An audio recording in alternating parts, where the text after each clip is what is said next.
Crocância, doçura na medida certa e leveza são características que tornam essa sobremesa irresistível. Nesse vídeo vou te mostrar como fazer torta morangoff, a famosa torta de morango. Faça essa torta e surpreenda a todos com uma sobremesa que é perfeita. Oi gente, sejam muito bem-vindos ao Hora do Grude, eu sou a Geise. Caso seja novo por aqui, te convido a se inscrever no canal e ativar o sininho de notificações para receber novos vídeos sempre que forem ao ar. A receita de hoje, além de deliciosa e fácil de fazer, fica tão linda que ajuda até na decoração da mesa na ceia de Natal, nas festas de fim de ano ou em qualquer outra época em que forem preparar essa sobremesa. A torta morangoff é uma sobremesa que pode ser preparada na forma para desenformar, na travessa ou até mesmo em porções individuais. Ao longo do vídeo darei várias dicas e sugestões, então assista ao vídeo até o final para não perder nenhuma dica, nenhuma sugestão e para que a sua sobremesa fique perfeita. Caso você não saiba, aqui no canal tem uma playlist com receitas de Natal e também para festas de fim de ano. Vou deixar o link da playlist aqui embaixo na descrição do vídeo. É só clicar no link para conferir as receitas. Tem receitas com sobremesas, carnes, entradas, acompanhamentos, que podem também muito bem serem adaptadas para qualquer outra época do ano. Então vamos ao preparo dessa sobremesa maravilhosa e para darmos início começaremos pelo preparo da base da torta. Para fazer a base da torta é muito fácil, basta triturar 300 gramas de bolacha maisena no processador ou no liquidificador. No liquidificador dá um pouquinho mais de trabalho, mas também dá certo. É só triturar aos poucos para não judiar do liquidificador. É muito importante que fique bem triturado e para garantir que não fiquem pedaços de bolacha, podemos passar pela peneira. Transferimos para um recipiente e acrescentamos 150 gramas de manteiga em temperatura ambiente amolecida em ponto de pomada ou derretida, mas se for derretida não pode estar quente. Misturamos muito bem a manteiga com a bolacha até virar uma farofa bem úmida. Para saber se está úmida o suficiente, basta pegar um pouco com a mão e apertar. Nessa hora conseguimos modelar sem que se desmanche toda. Aqui eu tenho uma forma com fundo removível de 22 centímetros. Se tiver em forma de 18 ou 20 centímetros, a torta ficará um pouquinho mais alta. E se a forma for de 24 ou 26 centímetros, a torta ficará mais baixa. Essa será a única diferença em relação ao tamanho das formas. Depois transferimos a farofa para a forma, espalhamos para fazer um fundo nem muito grosso e nem muito fino, apertando com a mão mesmo. O restante da farofa puxamos para as laterais da forma e apertamos também para modelar e ficar bem firme. Quem quiser pode usar um copo ao invés da mão, que também dá certo. Aqui nas laterais deixamos mais ou menos com a mesma altura. Feito isso, a base da torta está montada. Agora é só levar para o forno pré-aquecido em temperatura de 180 graus. Deixaremos a base lá no forno até que comece a dourar. Começou a dourar? Tiramos do forno e deixamos esfriar. Deixaremos no forno entre 15 a 20 minutos. Esse tempo pode variar de acordo com a potência do seu forno, mas é só ficar de olho no forno que não tem erro. Enquanto a base da torta está no forno, preparamos o brigadeiro branco para ganhar tempo. Com o fogo desligado, colocamos em uma panela uma caixa de leite condensado, uma caixa de creme de leite, uma colher de sopa de manteiga, 120 gramas de chocolate branco.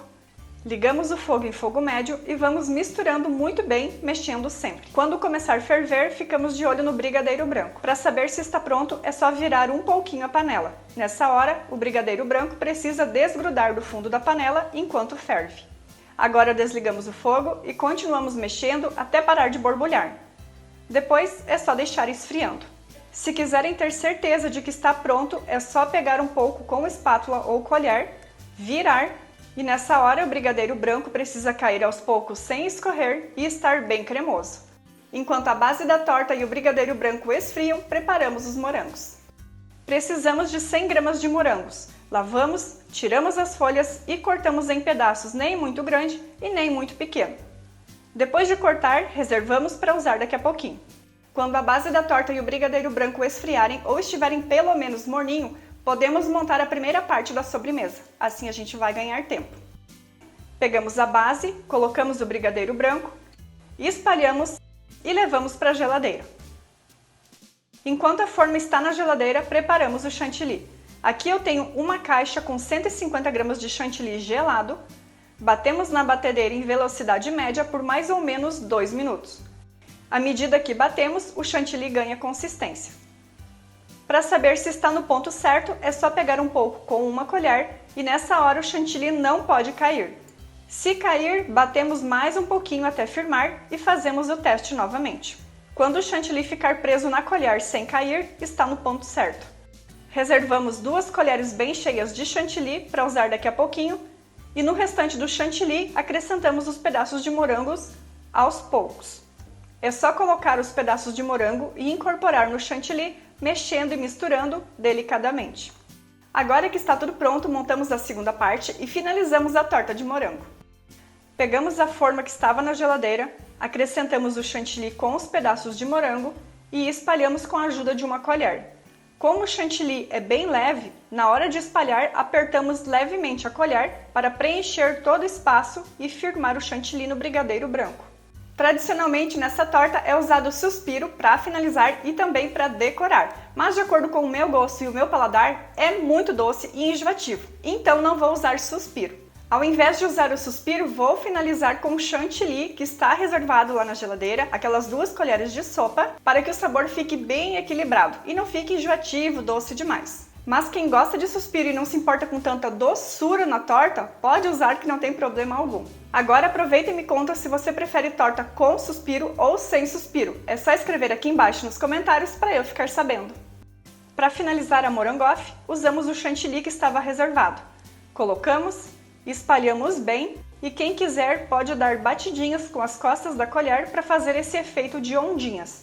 Ou então passar as costas da colher sobre o chantilly para que fique bem liso. Quem for usar o suspiro, é só colocar o suspiro sobre a torta com o biquinho virado para cima, que fica bem bonito.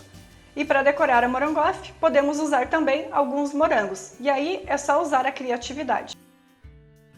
Depois de montar a morangoff, levamos para a geladeira para o brigadeiro branco ganhar consistência e ficar mais firme. E também porque o chantilly precisa ficar refrigerado para não perder a sua consistência. Como já estava tudo gelado, ao finalizar a montagem da torta morangoff, em seguida desenformei e fatiei para fazer as filmagens. Por isso, nas imagens vocês verão que o brigadeiro branco ficou mais cremoso, mas ao levar para a geladeira, ele vai ganhar consistência e vai ficar firme. Então quem quiser, ao finalizar a montagem da torta, pode servir em seguida, ou levar para a geladeira para que o brigadeiro branco fique firme.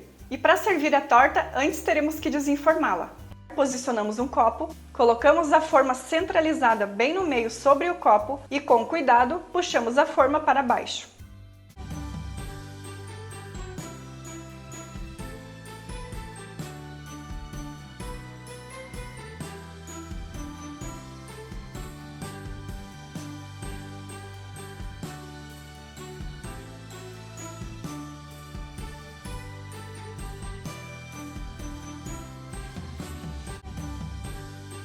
Gente, essa torta morangoff é um espetáculo, que maravilha de sobremesa! A crocância da base, a doçura do brigadeiro branco, o azedinho do morango e a leveza do chantilly deixam essa sobremesa com sabor e textura bem equilibrados e muito gostosa. Então nem preciso dizer que vocês irão gostar dessa receita, não é mesmo? Lá no comecinho do vídeo falei para vocês que essa sobremesa pode ser feita na travessa ou em porções individuais. Nesse caso, a base é opcional. Quem não quiser não precisa, é só colocar o brigadeiro branco direto na travessa ou nos potinhos de sobremesa para servir, ou até mesmo em copinhos, quem gosta de usar copinhos. E quem preferir fazer a base mesmo assim, ao invés de fazer a base na parte de baixo e nas laterais da travessa ou dos copinhos, pode fazer somente na parte de baixo. Assim a gente garante que não vai ficar tanto farelinho, tanta crocância da base espalhada na torta. E fazendo na travessa ou em porções individuais, o que vai mudar também é na hora de servir. Teremos que usar uma colher porque não conseguiremos fatiar. O tempo de conservação dessa sobremesa na geladeira é de no máximo 2 dias. Primeiro, porque o morango começa a liberar líquido ali no meio do chantilly. E segundo, porque o chantilly começa a perder consistência. Gostou dessa sobremesa? Então já sabe, né? Deixe seu joinha no vídeo e compartilha ele com a família e com os amigos para que possa ajudar mais pessoas. Hoje mostrei para vocês como fazer torta morangoff, que é uma delícia de sobremesa. Espero que tenham gostado e se chegou até aqui, deixe seu joinha no vídeo para ajudar o canal. Nos encontramos no próximo vídeo. Tchau, tchau!